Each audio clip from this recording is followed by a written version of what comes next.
Hello, I'm Alex Mansfield, the host of Manny Talks Shooting, and welcome to another episode. This is the shooting podcast where I talk to individuals all across the shooting industry. We'll talk competition, self-defense, concealed carry. If you like this content, check out our YouTube channel, Manny Talks Shooting. And without further ado, let's get to this episode. Welcome back, everybody. Welcome back to another episode of Manny Talks Shooting, the shooting podcast where I talk to whoever I want to within the shooting industry. Today is a very special episode. This is our 50th episode of Manny Talks Shooting, so it's going to be a fantastic one. So if you want to find out why this show is fantastic, you're going to have to skip into the video and find the golden nuggets. But we're going to do a giveaway, I'll tell you that. So you'll find out more about that later in the show. This episode of Manny Talks Shooting is brought to you by Hunters HD Gold, Dominate Defense, Go Fast Don't Suck, Laugh and Load, Targets USA, Tim Herron Shooting, Range Panda, and Outdoor Dynamics. So go make sure to thank them and check them out, and thank you for watching this video. Without further ado, let's introduce today's guest, Mr. Chris Gelnett. Chris, how you doing today, sir? Good, how you doing? I am good. It's been a long one in the making. We've both been busy, and you've been pulling engines out of cars, so. Yep, it's been a while. It has. Trying to get everything lined up. Exactly. So we finally made this one work, and we're going to get jiggy with it. So, Chris, I know a little bit about you, but the listeners probably don't. Want to give them a rundown of who you are and how'd you get into shooting? My name is Chris. I got into shooting by shooting the Palmyra steel, falling steel. A friend invited me out and got hooked. Then we had practice at a local range that's close to me. And then they invited me out to a USPSA match, and I kept coming back. So what kind of falling steel was that? Like a part-time match, kind of like the Pro-Am, or? No, it was just you just stand and shoot falling steel, 30 or 40 pieces, and then you had 6 stages of that, and I'm like, this is fun. What was it about? Was it just shooting in general was fun, or did you really prefer shooting steel over to like paper in the beginning? It was, I'm trying to think. It was just shooting the steel, and then you're comparing to see how you shoot against other people. And then I went out we had sites at a local range where you come out and practice like IDPA, USPSA style. And then they're like, oh, you can shoot and move. I'm like, I've never done this before. So then they invited me out to the match, and that was interesting. The first match I ever shot. I had no idea about any of the rules or anything. I didn't know the difference between IDPA or USPSA for the first year that I shot. So that was a pretty interesting learning curve. So at your first match, did you shoot all the targets, even the no-shoots? No, I tried to shoot all the targets. I didn't shoot any of the no-shoots. They told me not to shoot those ones. So at least, I had a little bit of a tip. Yeah, exactly. Now, did you grow up with firearms in the household? Yeah, we grew up with firearms in the household. My dad was law enforcement for 29 years. So he took us out hunting, taught us firearm safety. We did the hunter safety course, and then went to the range a few times to shoot, right before hunting season to sight in our rifles. That's good. So at least firearms weren't like totally, new to you when you found the sports of shooting. So. Nope. Now, do you have a favorite of childhood firearm that you used to always like shooting? Not particularly. I have my 8mm Mauser that I hunt with. That's what I got whenever I was, a child. My dad got me that for hunting, and then passed it along whenever I, became an adult. So I still have that, and I will always keep it. Oh, right on. Everyone's got one of those. I've got a couple of those tucked away in the safe that you just can't get rid of due to those kind of reasons, even though you probably never shoot them. And yeah. So, what division and what classification did you start when you started competing? Oh, I started out, I guess, limited or production. I think it was limited minor. I had no idea the difference between the divisions. I just said, here, you shoot this. I'm like, okay. So I did that my first match, and then I think I came back the second match with in carry optics shooting a Walther Q5 match, and did that for probably almost a year, and then I switched to limited major shooting a TSO. And then you were shooting the TSO, and it. Did you like shooting the TSO? Was it an okay gun to start with, or to shoot major with, or did it have Yeah, it issues? was. No, it was great. It ran right out of the box. I never had an issue with it. The only thing I did was I broke slide stop pins once in the middle of a match, but it didn't affect my match because I didn't even know it broke until I went to make ready the next stage. Yeah, that's no fun. Breaking parts. I don't like breaking parts. No, nobody does. I mean, some people probably expect it though, like CZ trigger return springs and all like that crap. Hmm. But now you're in open, and you've been pretty dominant in open. I would say you came in number 21 at nationals this year. Well, in 2021. So, Hmm. and you what? So, one, how many local championships have you won? Like local, like major matches. Yeah, like Uh, in your zone. uh, just Virginia State last year. Which that's how you got match bump to GM Yes. for everyone to know. Match bump winning a major match with Yep. heat. Yeah, 3 weeks before nationals. Hey, you didn't do bad at nationals. I mean, well, come on, you give yourself some credit. Yeah. So, I know everyone who watches or listens to these has got to be a little bit of a gear queer. So, what is your setup? What guns, Uh, what all that crap? I run 2011s, but made by Venom Custom. They're 5-inch middies, hybrid barrels. Um, I've been running the Sig Romeo 3XLs on them. I might switch to the RTS 2s. Playing with gear a little bit. CR Speed mag pouches, and then Everglades holster, and then I'm switching to the Dominant Defense belt. Hey, I know you couldn't resist that. It comes in orange. Yeah, yeah. The orange one's a little bit too thick for the CR Speed mag pouches. I talked to Jason, so he's gonna do the orange stitching on it for me. So at least I get some orange on it. Yeah, hopefully that'll be here soon. Hopefully. Probably by the time this airs, it'll be out. It'll be at your house, and then you get to set it up. But you already had a Yeah. ratchet belt, well, a ratchet on a belt. Yeah, I made a ratchet on a belt. I used the Shooter's Connection belt and then added a ratchet to it, and everything. It works great. The only thing is it cinches up in the back with the inner belt. So Oh, you get that's that why I bunch. decided. Yeah, Yeah, it's that's why I bunchy. decided to switch. Yeah, I can't blame you. They're always a good belt. I love Jason's products, even though he's coming out with some new stuff, which I can't wait to see the new stuff. So that's awesome. What made you choose Don? I messaged. I talked to several different builders, and Don got back to me, pretty promptly, and we corresponded back and forth about, different guns and stuff and what to, how to tune them or whatever. Any question I had, he was right back answering. So whenever my limited gun broke, I was like, "Hey man, I'm gonna go open." He's like, "Yeah, let's do it." So I ended up going with him, and have 2 guns built by him, and they've been running great and been awesome. When you decided to get your 2 guns, did you get one and then order the other one, or did you do them both at the same time? I did one, shot that for almost a year until I could afford for a second one, and then started the second one, and it's been great. Now, for anyone curious, quite like myself, how did your first gun go down at all? Where you were like, "I'm out of a match" because it went down? No, it's never let me sit in a match.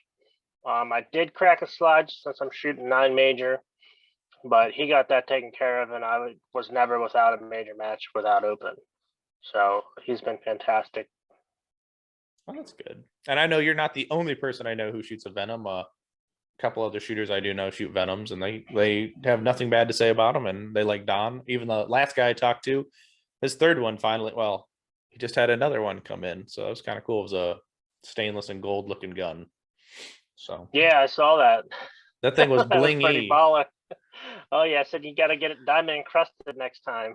Yeah, well, I mean the Chile grip. I mean you could just kind of lose some of those aggressiveness and just put some stones in it. They probably hold it Yep. pretty well, to be honest with you. So we're shooting open, because hashtag only shoot open, right? Right. But Want to go fast? sometimes you don't shoot open and you shoot carry optics sometimes, but that's very rare, isn't it? Yeah, I don't know. I'd just rather not have to reload on 24 round stage if I don't have to. Or you could just shoot a Tanfoglio and like shove all the bullets in it, and hopefully it rattles together where it doesn't fuck up. Some of them are saying they're getting 24 rounds in a magazine, and I'm like, what the hell? I get 24 in my Sig mags, or 23 plus 1. So I start out 24.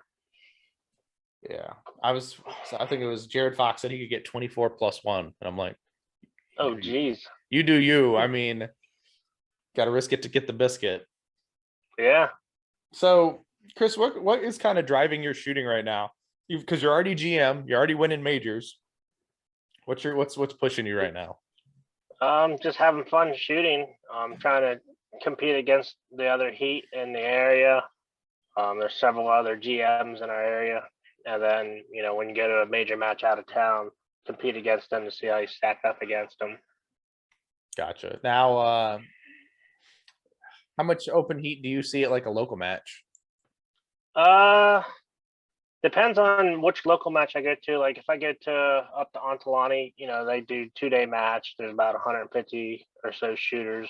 We get a few other high M's or pushing to GM or whatnot to shoot against. If I go down to Virginia, which I went down once, you can shoot against Wampler or Gorsby. They're really good to shoot against, but it's hard to go down to Virginia right now because it's like 3 hours for a local. It's like, yeah, that's no fun. 3 hours for a local is one heck of a drive. Yeah, I did it a couple times. Especially when you got to ride solo. Riding solo is the worst, I think. Yeah, that's no fun. I try and carpool with somebody if I can, but all depends on what they got going on. Yeah. Well, and if you go to a match anyway, it's like an all-day affair. It's not just like, oh, I'm going to shoot, be back by noon. It never happens. No, no, never does. For at least is how little time it takes to shoot stages. You're gone like way too long. Yeah, we broke that down. You shoot for 120 seconds and it takes 8 hours, not including drive time. Yep, exactly. So, do you have a training schedule right now? No, I just kind of just do whatever I feel like whenever I feel like. So I haven't really gotten out to practice much other than locals. So locals is my practice, and then I dry fire whenever I feel like it, at work. Right. So if you have deficiencies like in a match that you've like determined that was a weakness this match, do you go into what you practice it in dry fire then? Yeah, I'll practice reloads because you don't really ever reload in open, but it's something that you have to do. Or weird start positions. Say you have to run somewhere or start with your hands a certain spot or weird stuff that you don't normally see off practice. Gotcha. Makes pretty sense. Now, what's your major match schedule looking like this year? Shooting Mid-Atlantic coming up in about 3 weeks. I'm trying to think. Battle of the North Coast. I'm trying to think what other matches I'm shooting. You shooting what? Shooting Virginia. Western What's PA? that? Yeah, Western PA. Maryland, Virginia State. Obviously, going to shoot nationals. Ohio State, Battle for North Coast, Area 8, Carolina Classic, Virginia, nationals. Yeah, so I got like 1, 2, 3, 4, 5, 6, like 8 or 9 more majors this year. Okay, so you got a pretty stacked season still, so that's not bad. Yeah, I try to do one a month or more. But it doesn't seem like in your area that matches go away in the winter time. They kind of just maybe slow down. Yeah, they slowed down a lot this year because our local match, New Holland, switched match directors, or they switched, behind the scenes a little bit. So they didn't do any winter matches. Usually they do. And then it looked like Shadowhawk didn't really do any winter matches, so I shot wherever I could. Gotcha. So you at least still got some reps in. That's definitely something we don't get here. It's too good. No one wants to go out in the snow and go shoot. Yeah. So we lose out there at that point. So I did want to talk a little bit about nationals, and I think this is a good time to talk about it. But we got to start. What state? Well, actually, what stage did you start on? I think 8 this past year. Okay, so you started in Zone B or Zone 2. Yeah. Okay, but we got to talk about stage 19. That'd be Chrono. What the f happened at Chrono? Ooh, that was close. A little too close, sir. Yeah, I don't know what the heck they were going on down there, but they were a little slow. A little, yeah. Probably some bullet weight got mixed up with whatever was in there. Yeah, I don't know what happened there. I chronoed before I left. I was at 171. I'm like, cool, we're good. Got down there at 165.0. I was like,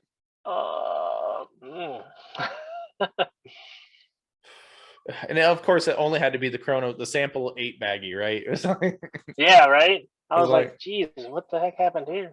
Yeah. So. Well, you made it. You weren't shooting open minor. Oh, dude, that would have been terrible. I mean, you probably still would have been in like the top 40. I mean, yeah, we could just do some math. I mean, it's not very good at that point, but do what if? Yeah. Now, what was your thoughts of the match? Like the stages and then like how the event was ran? The stages were fine. They had a lot of variety, which was pretty cool. I wish there would have been more stages. You know, it was my first nationals, and like as soon as you start rolling, then match is over. Like 8 per day would have probably been okay. 6 is just like a local match. But overall, the stages were pretty good. The strong hand weak hand reload was kind of weird. Mm-hmm. So did you end up? Did you transfer the gun back, or did you do it with the weird hand? No, I did it. So I grabbed with my right hand and then reloaded. So I had the mag on the magnet facing down. So whenever I dropped the mag, I just loaded and then threw it back out. Mm-hmm. Okay. I did practice that a little bit. Well, who wouldn't? I mean, if that's your game plan, you might as well practice it and not do it at nationals and go home because you smoke. I would wonder how many people DQ'd on that stage. Yeah, I know a couple people that DQ'd on that stage, and you didn't even know they did something they weren't supposed to, other than they were bummed. They were like, oh, I just got DQ'd. Like, what happened? Yeah, that's no fun. DQ, especially at nationals, are never fun. No, that's terrible. You travel, take all the time off, travel all the way down there, spend all that money, and then go home, no score. Yeah, well, yeah. Now, I guess, was it better to be DQ'd the first day or the last day? None of the days. I mean, yeah. Well, yeah. Yeah, but no, I don't know. You go down there, you get DQ'd the first day. I know somebody that did that their first nationals. They got DQ'd on like the 3rd stage, so they ended up going to Disney World when it was down in Florida. That's not a bad idea. No, and then you get DQ'd the 3rd day. You just wasted 3 days for nothing. Well, and all the ammo and yeah. I mean, at least if you DQ the first day, you get to save all that ammo and take that home. You might be stuck there because you probably came with somebody and your flight's not for another 2 days, but right. At least I saved the ammo. Yeah. Yeah. Now, so that was kind of, well, you obviously like to get pulled over though when you go to Talladega though. Oh, geez. The speed traps. So whose fault was it? Is it Arache's or Hyder's? Well, neither. So we left the Airbnb to go get dinner with Arache. We on the way to get dinner and we got pulled over. I'm like, hey, we're getting pulled over. Cops like, you know why I pulled you over? I'm like, no idea. So you were speeding. I'm like, I had no idea. I just followed the GPS, man. He's like, where you going? So, we're like, hey, yeah, we're headed to dinner. right there at the phone with GPS on it. He's like, okay, well, slow it down. I'm like, okay, that's cool. So we go out to dinner, go to the airport, pick up Hyder and Christy. On the way back, we're telling them how we got pulled over, this and that. Like, oh, hold on, we're getting pulled over again. So then we ended up getting pulled over. The cop was cool the second time. The first time he was just on a mission. Oh. But yeah, we chit-chatted with him a little bit. He told us, good luck at our match. Have a good one. He showed us where the speed limits dropped, so that way we knew, where to look. So I was like, oh, thank goodness, this guy. He actually didn't hate you? Yeah. No, he was super cool. I guess, they were just making sure nobody's, any funny business. It's out-of-state plates. They're like, hey, what are you doing in my town? Right. So you drove all the way down to Nationals then, right? Yep, I drove the Nationals solo. What, 10 hours or 12? It was like 11 and a half, almost Okay. 12. You stop to get gas, so Yeah. it was a hike. Yeah, that's definitely a hike. I mean, that would definitely be, I need a driving buddy. And I'm sleeping the way. You're driving. Yeah. Originally, I was going to drive down with a friend, but he wasn't able to make it. So I was like, Yeah. well, I guess I'm going myself. And you're glad you did. Yep, worked out. So if you had to pick a favorite stage, either by your performance or the stage design itself, which one would you pick? Oh,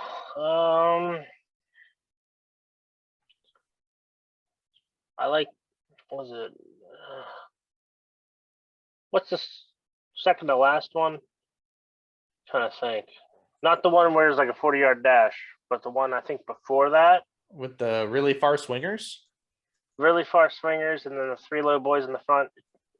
So there's a Yep. lot of options on that stage. I really enjoy options. Mhm. So it's probably that stage. Right on. And it wasn't even your best stage that you performed at, so that's kind of No, interesting. I had a really good stage plan. I just ended up missing one of the far static targets. Everything else flowed perfectly. Mm-hmm. Just a little quick on the second shot. Yeah. Well, that'll get you. That gets everybody every time, right? Yep. So there's something to work on. So I take away from that, and then go work on that. Yep. That's for sure. Now, what do you think of the event afterwards? It was actually really nice being separate. At the Talladega Speedway, that was pretty cool. We didn't get to come down there during the day. It was dark, so we didn't really get to see a whole lot outside. But it was pretty neat. Couldn't hear anything for the events through the microphone. It was really loud and echoey. So I just watched it on my phone with live streaming it. I could see what's going on better. Yep. And you got all the food you wanted. Yep, there was plenty of food, and I brought all the beer. Oh, there you go. So did you end up staying with like Arache and Hyder in the same Airbnb then? yeah, it ended up working out. So the night before, I was like, struggling, frantically trying to figure out what was going on. Mm-hmm. So I ended up hit up Arache and hit up Hyder, and then I ended up, they had an extra room.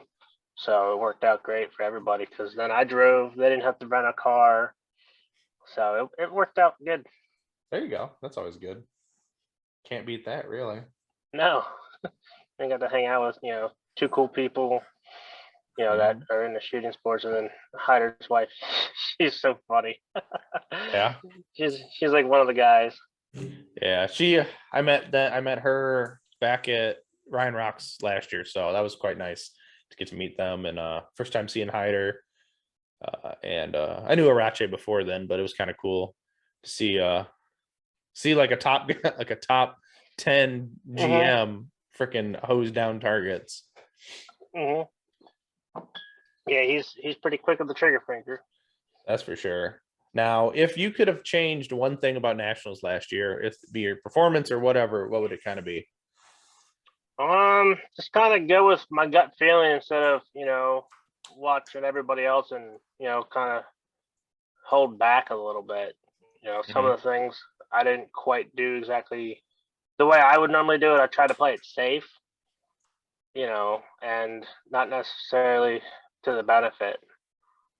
Yeah, I can understand that. Yeah, did everyone mostly have the same stage plans, or were they drastically different at sometimes? They were mostly the same stage plans. A lot of people, ask me what I'm gonna do. I'm like, well, this is what I'm gonna do, but I don't know if I would do that if I you. It might not be smart. Mm-hmm. you know, kind of, doing things a little different, or I, do a little faster pace on some swingers, or just rolling the dice, taking a chance on it. Right, exactly. Now, something really cool that everyone should be jealous of that I swear to God, you got to patent this idea, but it's the Zuka with the pole with the action cam. We got to find a way to patent it, so then everyone's got to pay you money every time they do it. Oh, that'd be awesome to help pay for my shooting. Exactly. Now, I love it. I got it from you and Arache. Well, because then Arache got it from you. And then I was like, well, I better do it too because it's so convenient. Not asking anyone to video you is a godsend. Oh, dude, it's amazing. You don't have to mess with anybody else's game. You always get the same angle, so you can see you and the shooting area, and people actually can see what you're shooting at. On the stage, and you don't have to bother anybody else with the match. You don't know what kind of video you might or may not get, because people hand me the phone, man. I'm not gonna lie, I forget, and then halfway through the shooting, I'm like, oh shoot, I got their phone in my hand. I'm supposed to do something with it. Exactly. Yeah. Or you don't know if you're able to walk on the shooting area, or if you got to stand back here and it's like, yeah, we're 40 yards away, but I can't get to you. So there's your video of your butt. Yeah, exactly. I think it's just convenient. Yeah, you get, like you said, get the same angles. The only shitty part is if it's really windy, your pole can't be that high. No, I'd still stick it up. It's got the image stabilization, so it doesn't really move a whole lot. Yeah, I had some wicked winds the first match of the year, and I had my camera. It was all nice and taut up there, and then it was like it dropped down a level. Like, son of a bitch. Oh, you got to make sure you get it tight. Extra tight. Yeah. Other than tight that, is right. But it was definitely good. I like it. I think everyone should go and get it. We were actually talking at the range yesterday about the Zuka because this one guy was lucky. He found the Zuka backpack cart on like Facebook Marketplace for like $100. Nice. I was like, yeah, you better buy that. He was like, yep, pick that. I snatched that up. I'm like, there you go. Nice. But yeah, if everyone wants to, it came from Chris. The backpack, the pole with the cameras, that's Chris's. It's just funny because there's two Chris's. There's you, and then there's Arache, and then there's probably somebody else. But yeah, so everyone you can hit up Chris or you can hit up me. I kind of know all the specs of the cart too. So yeah, I got to do a video with everything that's in there. It has everything you need. Yep. Except someone to load your mags for you. Yeah, well, I'd rather do that myself, so that way I make sure they get all the bullets in there. Because yeah, hate to go to a stage you're like, hey, something doesn't feel right. Yep, or your big stick's all jacked up. Now, speaking of big stick, who are your preference of mags? I run all MBX mags. That's what I started with. I bought them all new, and they've never let me down. Knock on wood. I replace the springs every now and then. Did you ever have to tune feed lips or anything? No, I haven't done anything to my mags, but change springs every 6 months or so. Yeah. Do you swap out and throw like is that their proprietary spring and follower then? Yeah, I use the same follower and then just change out brand new springs. Yeah, the MBX springs. Oh, okay. Now, for your small mags, are you using 140s or 155s? 140s. I have one 155. That thing never gets used. It usually just stays at home. I don't even know why I have it anymore. Yeah, I mean, I guess it's. Yeah, well, I guess it's a little more cumbersome to reload than a 140, but you get more rounds. So I use 140s for like classifier stages where you gotta do a reload. I'll reload into a 140 on a stage, but if it makes sense to reload into a big stick, I'll just do that. Yeah. Now, do you practice reloading into the big stick often? No, I just got a dry fire mag with a big stick, so I started, but not really. Usually, it's one of the purple mags from DAA, which they break. So I've got those for the Glock, and they have not. One has a spring that's busted inside, but it kind of rattles, but it still works. But I don't know about the 2011 ones yet. Yeah, it breaks. Was that a super? Was that one of the the original ones? Yeah, the whole front broke off, and I glued it back together, and it didn't hold up very well. You could throw it away, but it's still sitting on your bench. I could, but I still use it to reload with. Oh, fair enough. Yeah, I have seen them. It seems like they're more rigid now, or they fixed something to make them not break like that. Because who was I talking to? Oh, Zach Greener of Trident Armory. He that's all he dry fires with. He doesn't use a real magazine in dry fire at all. He uses it. If they drop on the carpet, they're fine, but at work they're concrete, and they shattered apart. Yeah, concrete bad. No, so yeah. What else is there? There's a bunch of crap over there to talk about, but yeah. So you're using the MBX mags. Those are good. What magwell do you have on your gun anyway? I Dawson Ice. Right. With the plastic inserts, so I can just change out the inserts whenever they get all beat up. Because you wanted it to be orange. Oh yeah, I sent all my stuff out to get anodized myself in orange because nobody makes anything in orange. And I'm like, dude, I spent all this money for a 2011. It's going to be the color I want. Damn right. Well, and then you were using a TiVo, weren't you, at one point? Or did you before you went to the Range Panda? Oh no, I was using a Kai. Oh, that's right. So I used an Akai thumb rest, which they work good, but the Range Panda, it doesn't have the little fin on it, so I could get my thumb a little closer to the center of the gun, and they've been great. Yeah, I picked one up. It's sitting in my box of things. Like there's a box with says open on it, and it's just like when things come, they go in the box. You're like, yep. Just fill box, just fill up. Oh, I'm counting the days. It's rough. That's for sure. Yeah, it was. So whenever you get all the pieces, then you got to send them out, and then you're still waiting. That's the roughest part because you don't know when it's going to be done. Yeah, luckily enough, I can hand deliver my parts, so that's kind of the nice thing. Is like I'm just like, there's all the stuff. Do your thing. But I'm excited. I'm interested. Why are you thinking about trying the RTS2s after using the XLs? Oh, because I have a bigger MOA option, so it was a 10 MOA versus the 6. So, it's a little bigger whenever it's dimmed down. Now, I do know people love the wideness of the XL and its square. It's its squareness. Do you like that too? I love the big window. I wish Sig made a bigger dot size, or is more crisp. It's it blooms out a little bit, so then you got to turn it down. And then sometimes it's kind of hard to find in the big window. Whenever it's super sunny out, if you have it dimmed down, or half the stage is in the shade. So I don't mind playing with the dot. I had RTS2s before. In the last match that I shot with it, I had one dot on one mic for an entire major match, and then I switched to the XLs. Yeah. Well, I guess the nice. It's always been in the back of my mind. I'm like, maybe I should try it again. Well, the good thing is you don't have to change the mount. No. You just swap out the dots. Yeah. I mean, that's like the best thing going for it. So you can get an RTS2 mount and you put an XL, probably even with the round one maybe. But I not think I've seen anyone shoot a SIG Romeo 3 Max in open yet. They're here and there, but usually people go with the XLs. Yep. because they're super wide. But have you ever had like your mount come loose at all?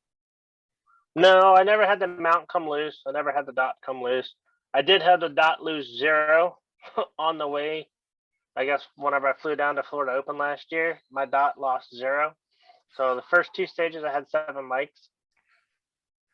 So I was, felt good going into the first stage, and then had, a couple mics. I was like, what the heck's going on here? Then go to this next stage, and there's 25-yard swinger partial IPSC targets and Delta mic. I'm like, what? I'm like, there's no way. So I went over to the practice bay and checked my 0, and it was like 4 to 6 inches off at like 20 yards. I was like, oh, there's the problem. Yep. Do a little dial switching.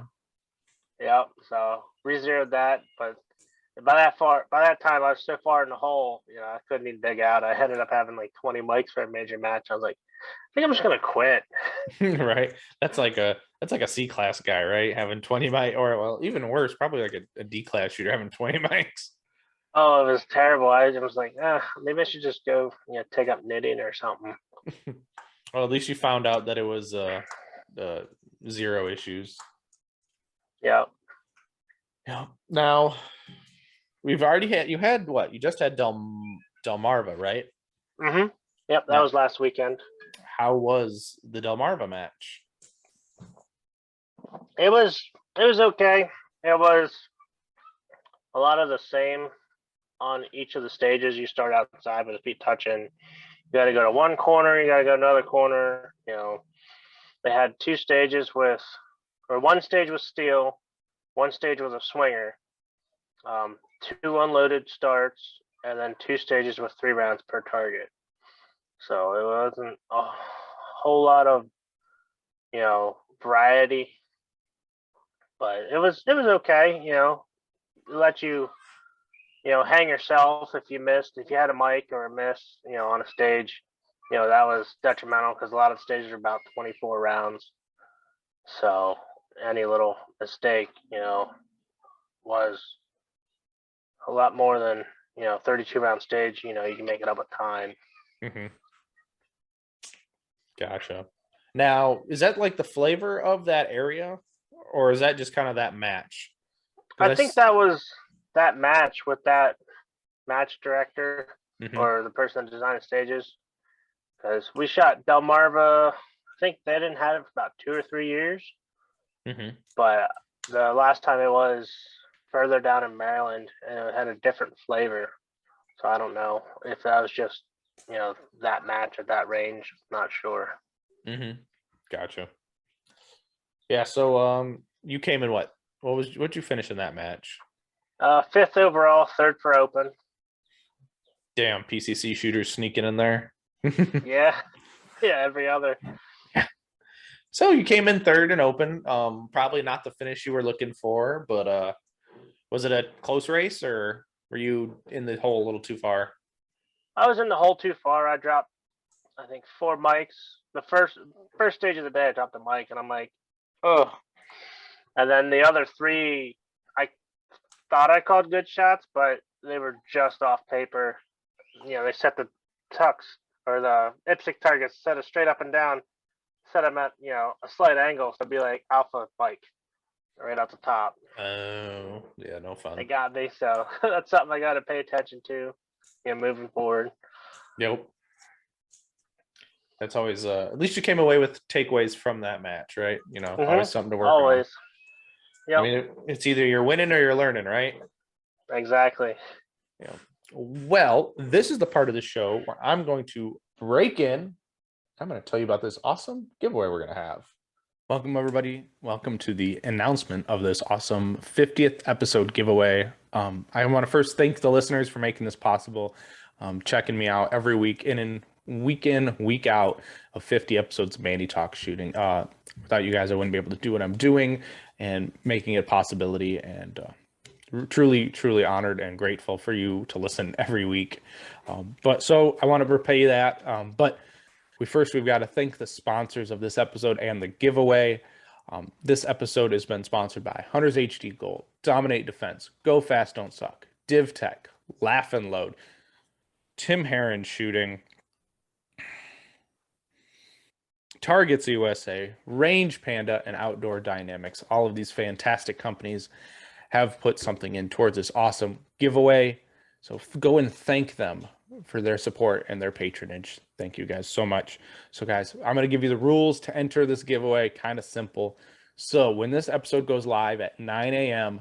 Eastern Standard Time, I'm going to post my regular post up, telling you guys that it's up. This episode is with Mr. Chris Gelnett, as you know, as you're watching this episode, So how you're going to enter this giveaway, you got to make sure that you're following me on Instagram at Manny Talks Shooting, because if you're not, I don't know why. I mean, you're missing out on some stuff. So go check it out. Follow me. You're going to like the post. You're going to make a comment. You can tag somebody or leave me a comment saying why you watch the show and why you enjoy it. So there's that. That's the ways to enter. That's going to go live on the 16th at 9 a.m. The giveaway is going to go for 2 weeks. So 2 weeks after that is when it's going to shut down, and I'm going to go live on Instagram that evening and post the winners of that. I'm going to go live, hopefully with Brian Levy, Reds Dots on Instagram, and we're going to go and use a random number generator to find out our winners. So we're going to have, I think it's about 12 winners. 6, 7, 8, 9. 11 winners for this giveaway. I'm really awesome about that. So we've got 2 Hunters HD Gold $250 certs to get off some of your favorite pair of Hunters HD Golds or Rubies or whatever you need prescription done work from them. I believe in their product wholesomely and 100% agree with them because I've had multiple pairs. They've done my regular prescription and they've been fantastic as well. So go get them. 2 awesome people are going to win a cert for that, so we can share some love. Jason Bunderson from Dominate Defense has given a whole Mach 1 speed belt combo. So that's an inner belt and outer belt. That's $150 value, guys. So you're going to win that if you win that slot. Then we're going to do a whole dry fire target set from Mr. Bill Dude of Go Fast, Don't Suck. It's probably going to be a USPSA, IDPA, or IP6 set, maybe even Steel Challenge. So as soon as we iron out some of that with him and the winner, because you never know, if you're an IPSC guy, you might want those instead of Steel Challenge or IDPA or USPSA. Anyway, so Mr. Nathan Diverley of DivTech is going to give an awesome custom 3D printed magnet away. Awesome product, great price point, and high quality. It's matching or beating double alpha magnet. So go check that out. It's awesome if you're going to win that. Our friends over, Tony and Jackie over at Laugh and Load, are going to give some swag away to one lucky viewer. So it's going to be awesome. I don't know exactly what they have in mind, but they said yes, they're going to give some swag. Jason Woods of Targets USA is going to give a $50 gift cert off of an order, because you never know when you need awesome swingers, awesome rhino knockdowns, some bases and stands for your targets.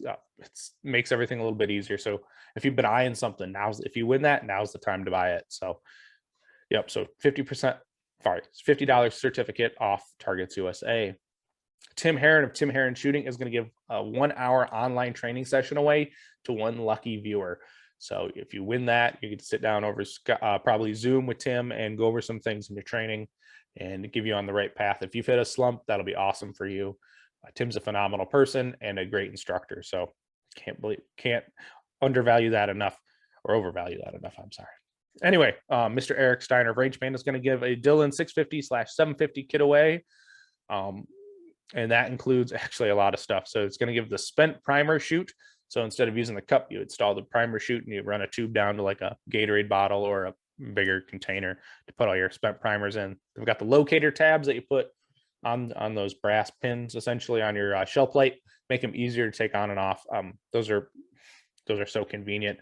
The powder adjustment knob, so you can adjust your powder very easily without having to get a wrench. It's just super easy. It hand turns. The CNC Dillon powder measure quick connect, super easy if you need to take your powder measure on and off, super easy to do. And then you've got the tool head holder. If you've got to take your whole tool head off and swap tool heads, there you go. You've got that all in place. So that's an awesome set. And then Mr. John Royer of Outdoor Dynamics is giving away 2 prizes, 2 100-round packs of the 115 grain missiles from Outdoor Dynamics. So that's awesome. So he puts out an awesome product and a great thing. So It's really awesome that he's able to actually give away some ammo for this, especially when ammo is not cheap. Ammo's hard to come by still a little bit. And so, hey, you can shoot almost a whole, you can shoot most of your match now with some outdoor dynamics if you got it, or go put some hard in training that you weren't able to get in. So those are the prizes. So what you're going to do is you're going to go to this episode posting on Instagram, like it, you're going to leave a comment, make sure that you're following me on Instagram. I'll check it. I'll put you on the Excel spreadsheet. And then in 2 weeks from the going live of this episode, we are going to then call out the names on an Instagram live. So that'll be the 30th. Memorial Day is when we're going to announce the winners. So we're going to awesomely send out those prizes and get you in contact with some of the people that you need to get those prizes from. So don't worry about that. We'll get that all squared away on the 30th. Well, so guys, I really appreciate you guys watching and listening every week. I want to thank the sponsor of this giveaway.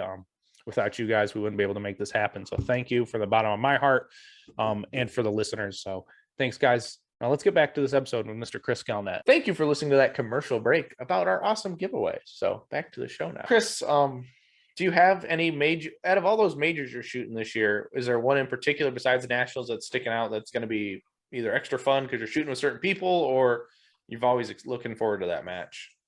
I don't know. All the major matches in the area. So this year I'm trying to drive to all the major matches and not have to take off work. So they're all fairly local. But I'm looking forward to Western PA. So because last time they had the match, I think 2 years ago, my first major match I ever shot open in, and I came in second place. Next to Andrew Hyder within 2%. So it's pretty good though. It'd be 2% behind Hyder in your first match yeah. open. Yeah. So I'm looking forward for a rematch. So that's going to be a fun one. Mid-Atlantic is in 3 weeks, so I'm looking forward to that match because they always put on a good match at Ontalani. Mm-hmm. They do a large variety of stages, whether it's speed shoot, large field course, a hoser stage. They just mix it up. Right. Which I like the variety. They did a lot of props last year. A lot of people were complaining about, but honestly, it doesn't really take away from the match. For shooting, you just got to manipulate, something or do something a little different you're not used to, which, it's always fun. Mm-hmm. Yeah. Now, have you been to a major match yet where they've had staff reset? No, I have not. I did Dragons Cup last year. They had 2 stages where they were having reset. I'm trying to think. I think the Boy Scouts or one of the youth programs down there were doing a reset, mm-hmm. and it was we were all ready. The pace that and they're like, oh, you don't got to reset. I'm like, so what do I do? It just felt out of place at first because we're like, this is usually where we're resetting, we're pasting, walking the stage, and we're just kind of hung out. I felt like I should have helped, but they're like, no, you're good. I'm like, okay. It was fun.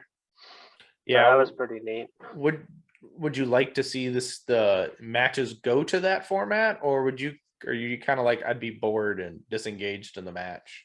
It depends. So if it helps speed the match along, so say you can have a 12-stage match in a 3/4 or a half day format, that'd be no problem. You get in, get out. You don't have to wait around all day. You get burned out. Like last year at Area 8, I think they had 12 or 13 stages, and the last 3 stages I was just mentally checked out. It was a very difficult technical match, so I was spent. Mm-hmm. So if it was all staff reset and you can do the same match in half the time, yeah, that's awesome. Mm-hmm. You can get more shooters in to shoot the match, so then you're competing against more people. It all depends on the flavor and the overall outcome of what you're trying to achieve. Mm-hmm. Now, it's a good thing. I think it's something to look forward to. I know some people say they would manually checked out. They wouldn't be even kind of focused on their shooting because it'd be, I don't know, at least as you're resetting, you walk the stage, you kind of air gun the stage as you're going to pace your targets.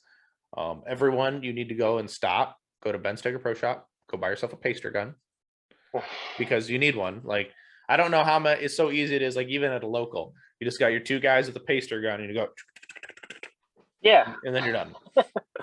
Yep. I love paster guns are life. Everyone go buy one.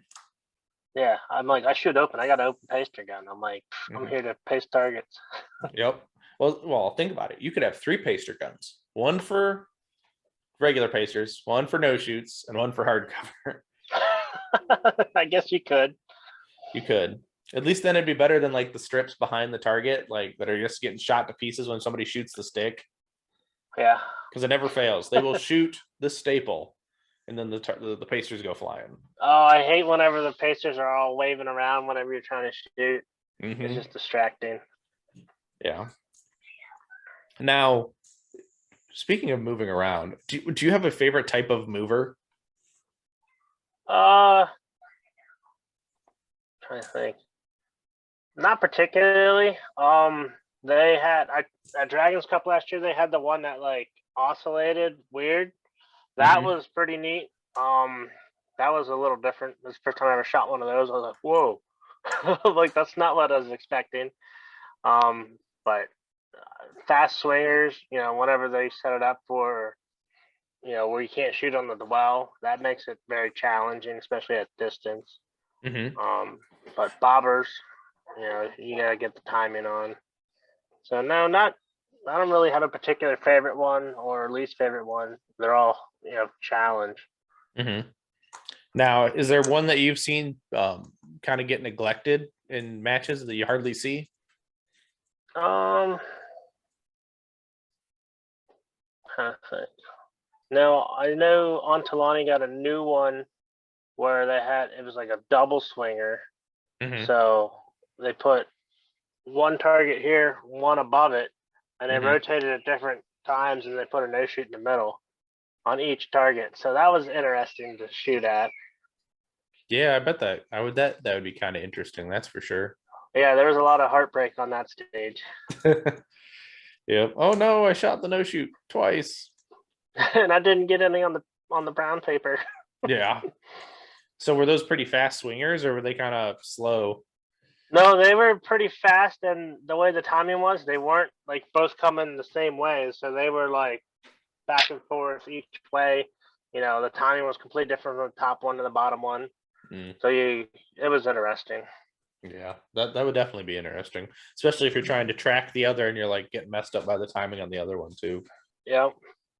Yeah, and it was this little speed shoot, so time really mattered on that stage and points. But So Chris, if you were gonna give anyone advice in the shooting sports, just coming into the sport, what would kind of be your first piece of advice for them? Take a class. Definitely try and seek instruction. You don't know what you don't know. So the big thing is the mental game. So I took Steve Anderson's class and built upon that. The mental game's huge in this sport. So people are like, oh, it's classifier, always bomb these. Well, you already set yourself up to not do well. Right. So, try not to get in your own head. Try and have a fun time and, don't have too much pressure on yourself to perform well. Just trust what you're going to do. Oh, absolutely. Yeah. Now, have you, since you said Steve, is there anyone else you've taken instruction from? I've taken a Mason Lane class last year, and that was very enlightening, coming from a person that's in the sport that's shooting at a high level. So, that was very eye-opening as well. Yeah, 2-time limited national champion with, never really shooting 40 cal. Yeah, I know, right? One of these days, Nils is gonna win at a minor gun. It's gonna break the internet. He got real close the last 2 times. But if he had a major, if he just had major points, he would have dominated. But Oh yeah. yeah. Now for people like me who are open curious, why should people go to open and not be so worried about it? Once you do it, then you can't look back and say, "Oh, I wish I would have." Mm-hmm. You get major scoring, big sticks, so 28 round, 30 round stage, no reloads. You just put the pedal down and go. So on a 28 round field course, are you most of the time just going to go with it and go for it, or are you going to plan a reload? Most of the time, I'll go with it. If I'm not having a good stage or like in the middle, I'll plan a reload if something doesn't go right in the beginning of the stage. So I'll have a contingency plan in the stage. Mm-hmm. So, I start out with the stage, everything's flowing well. I'm getting, good hits, calling good shots, and everything's working out well. I'll just roll with it. Mm-hmm. Yeah. Now, are there some misconceptions or myths about open guns that should be dispelled? You just have to make sure you have, a good builder. So, someone that knows what they're doing. If someone tells you that you have to break your gun in, don't go with them. Yeah. You have to make sure you're using quality ammo control, QC. So you make sure everything's good, no split cases or, I use range brass for locals. So, Mm-hmm. and, I have 90% or probably 95% good, results out of that. Every now and then I split a case or have to eject one out. Mm-hmm. But honestly, it's not that bad. You just have to, check your equipment, check often, make sure you got the right powder charge, the overall length is good. Mm-hmm. So just check. Yeah. Now, so they're not as finicky as the people make them out to be. If you have a good builder and it's tuned right, no, I just make sure my guns are clean every time before I shoot them. I inspect them so I can see if there's anything weird going on with them. That's how I found I had a hairline crack on a slide. I found it right away. Mm-hmm. Because I cleaned my gun and inspected. So Yeah. I shot Florida Open with a cracked slide and it worked fine. So other than my zero, which was me because I didn't want to shoot it before the match. Yeah. Understandable. Yeah, because usually the people you see having issues on the range are people who fiddle fuck with it, and they're like, "Oh, I'm going to change the recoil spring, but not really test it," or "I'm not going to change my springs. Oh, these mag springs are fine. It's only fucked up on me twice today." No, my motto is if it's not broke, don't fix it. Exactly. Nah, and clean your guns. So there's this thing about like cleaning your, lubing your gun. Do you use motor oil to lube your gun, or do you actually use like a gun lube? I use the Lucas gun oil. Okay. So I tried grease. I'm not a fan of grease, and I talked to Don. He's like, "Don't use grease." Mm-hmm. So I guess the grease attracts all the dirt and debris and doesn't let it flow out of the gun. Yep. I tried it once, didn't work. My gun didn't like it. It just kept, short stroking. So I'm like, yeah, we're not doing that no more. Yep. But yeah, other than that, they run good. If I have any questions, I just shoot Don a message and he gets back to me real quick. Yeah, you just is he on Instagram? I really don't pay attention, I guess. He's on Instagram. He doesn't do the whole social media a whole lot. It's easier just for me to text him. Like I've had an issue with a gun on a Saturday, and I had something weird happen with it. I messaged him. I took a bunch of pictures, sent it to him. He's like, just send me the gun. So he sent me a shipping label. I shipped it back to him on a Monday. He got it Tuesday. He had it all sorted out back in the mail Tuesday.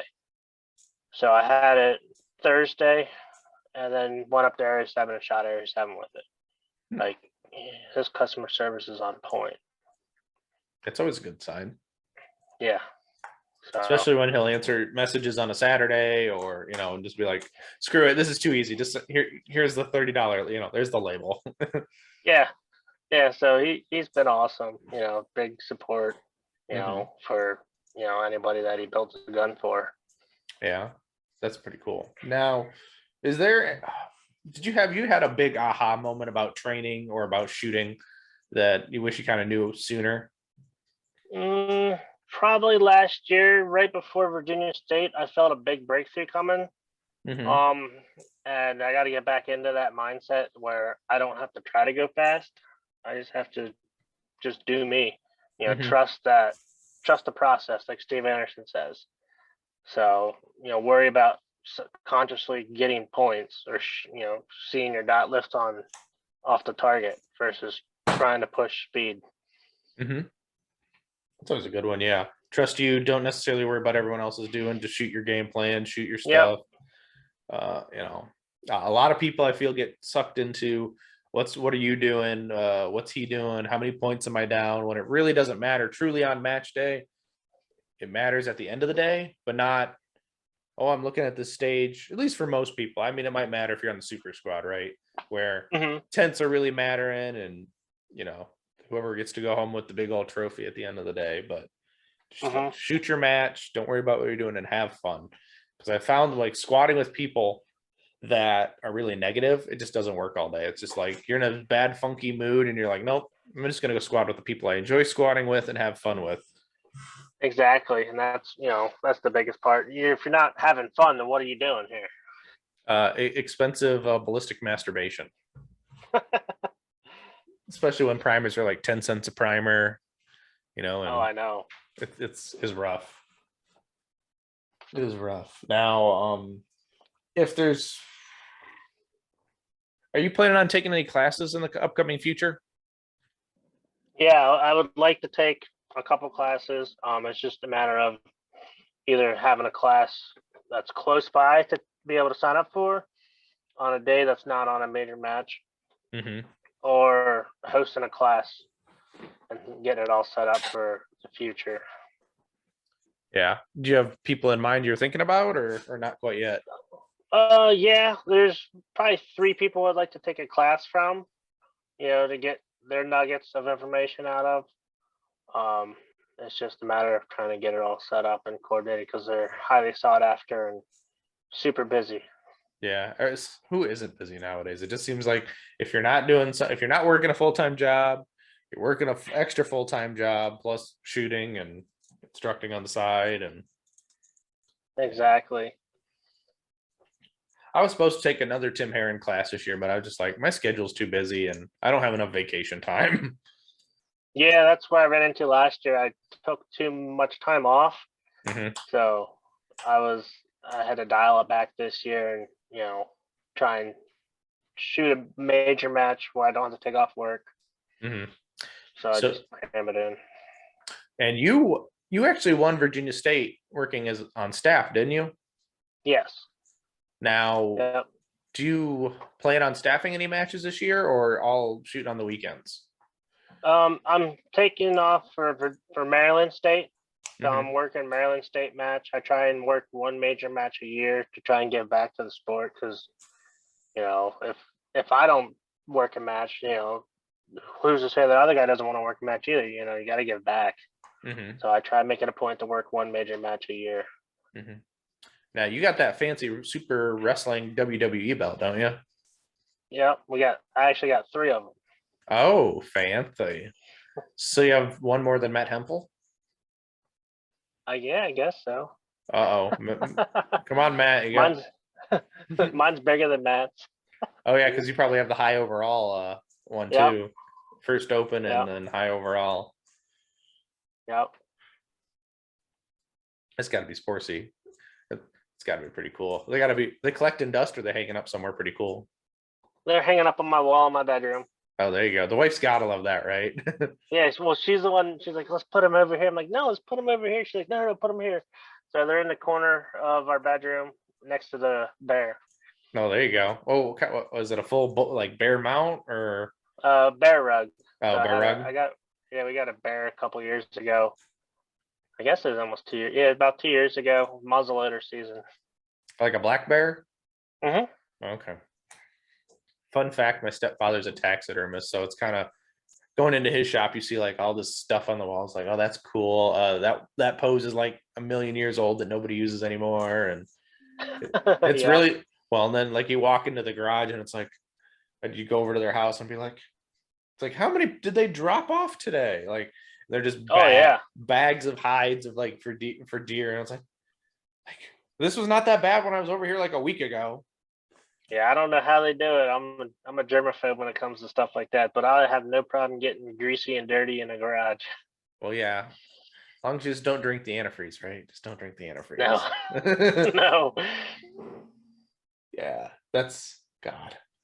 Now we're getting near the end of the show, at least I feel like. It's like, what are things that people can either start doing or stop doing to get better? Start by dry firing. Everybody preaches dry fire, but you got to start somewhere. Rather do it for free than expend expensive ammo nowadays on the range. Mm-hmm. So, and then stop trying to go fast. Mm-hmm. That was my biggest thing. Is trying to go fast and then end up mystery mics all over a stage or whatnot. Every now and then I'll hook up and burn a stage down, but like, everything else in between, is like up and down, up and down. Yeah, I agree. That's some good things. Now we got to make sure that. Are you sponsored by anybody? Visa? No, yeah, sponsored. Yeah, for diesel fuel, maybe. No, Visa. Oh, Visa. Well, No. MasterCard or what was it? Arache, it was like Discover or something. I think when he Yeah. made Master, his Master pose, that was funny. Yeah, but no, I just kind of buy my own gear. Whatever works. I use. I have Hunters HD on my jersey. Because they support our sport immensely, and their product is amazing. Mm-hmm. If you haven't tried it, try it. You'll be amazed by the results. Just being able to see the same all day. Oh yeah, they're phenomenal. I love them. Even just not even shooting on the range. If you're at the range all day, like setting up or something, they're perfect because they give you the right amount of light. I love Brian's product. Brian's an awesome dude too. Like if you haven't met Brian Kindly to match people and you shoot USPSA, try to find him at a match, and he will talk your ear off because he's actually interested in what you have to say. Doesn't matter who you are, he'll talk to you. So, yeah, he's an awesome dude. But yeah, like blue bullets, everybody loves bullets. So I shoot blues out of my open guns, have no problem with the comps letting up or anything. I never clean them. And have never had an issue with them. GX products, Leif makes awesome holsters. So whenever I do shoot K Optics or another division, I use his holsters. The flip up lever, where the vise where it locks it in, so you can RO without having to worry about the gun falling out. Is awesome. Oh yes, it definitely is. Or run to go reset something because somebody missed something. You're not worried about your gun falling out of the holster. Yeah. But the trick is, even if your gun falls out of the holster and you're an RO, you got to don't pick it up. You got to get another RO to pick your gun up for you. Yeah. And, yeah, but you don't have to worry about that with the vice holster, guys. Like, it's worth its weight in gold. So go get yourself a vice holster too, and buy me one. You can always buy me another. I mean, yeah. But yeah, I try to keep 2 of the vice holsters so that way if someone needs to borrow one, I have one to lend out. Yep. Yeah, they're phenomenal. Now, where can they find you on the internet, Chris? I'm on YouTube and Instagram and Facebook, but I'm trying to think. I think Corrado_kid is my handle for Instagram and probably YouTube. Probably. Not sure. I'd have to look it up. Yeah. Now, where did that name come from? Because I'm curious now. So I'm a big Volkswagen person. So one of my favorite Volkswagens is the Corrado, which is this one right here. Oh, that's cool. So we actually named our oldest son. His middle name's Corrado. Nice. So then our youngest is Maverick. His middle name's Maverick, which is what this car is right here. So. And did you get those tattooed on you after your children were born? Yeah, after the children are born. That's their birthdays and the Roman numerals above. Oh, so cool. got them on there permanently. That's pretty cool. I like that. Yeah, being a car guy, I gotta have a favorite. So Corrado's one of my favorite, and currently have 4 of them. So and parts and pieces, right? Yeah, unfortunately, I took them apart, because I needed something simple and never have time to work on anybody on my own stuff. I'm always working on everybody else's stuff. Yeah. So then whenever I get 5 minutes to relax, I'm like, I really don't feel like going out to the garage and work on my own stuff. Exactly. I don't blame you either. Well, Chris, I want to thank you for coming on the show. We finally made it work and connect. I mean, we've been chit-chatting back and forth. It's been awesome. I do want to thank you for your time because I know you are a busy person. So thank you for coming on. I know that the listeners have enjoyed this one, or they should enjoy this one. So they'll get a kick out of that one too. So. Yeah, thank you for having me. It was great. We finally got connected and able to, make the show happen. Exactly. And it's great because it's the 50th episode. With that, guys, means you've heard the middle part of this episode. So go do the things that I said in that part of the video that I still have to edit and do. So yeah, guys. But until next time, guys, get out and do the things, and I'll see you on the next one.